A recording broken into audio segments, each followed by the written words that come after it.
het laat gery daai aand langs 'n donker pad waar niks meer beweeg.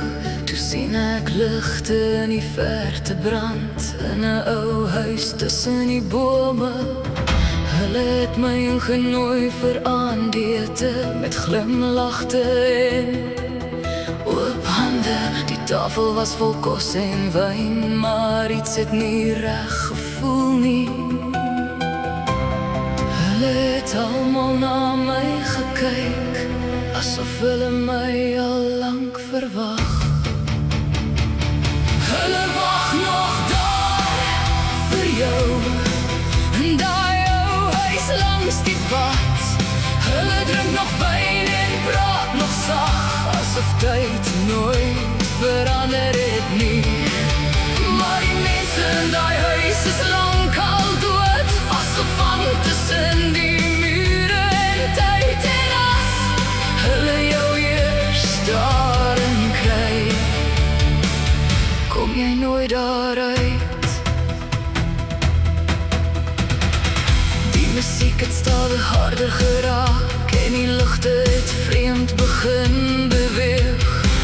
Ek het gesigte in die vensters gesien wat nie daar was toe ek inkom nie. Toe wys 'n ouma na 'n foto teen die muur, vol mense in swart en wit, en tussen hulle staan dieselfde gesigte, presies soos hulle nou nog lyk.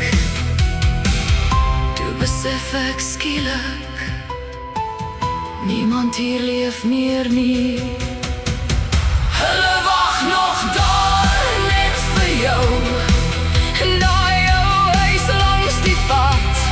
Hulle lag nog stadig deur die donker nag, waar die tyd lang terug gaan staan het.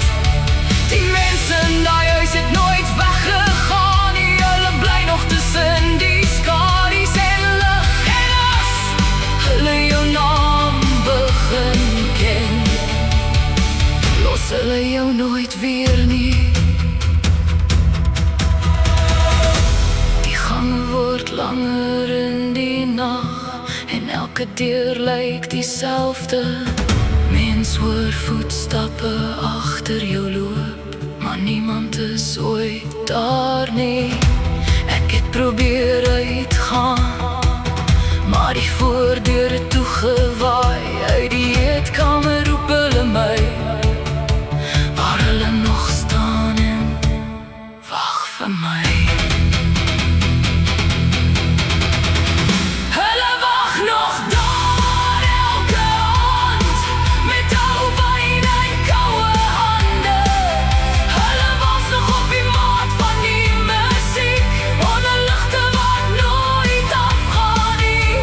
En almal wat daarin kom, kom nooit uit, soos spooke in die mure van daai tyd van die huis. Laat niemand gaan nie, dit hou jou daar saam met hulle.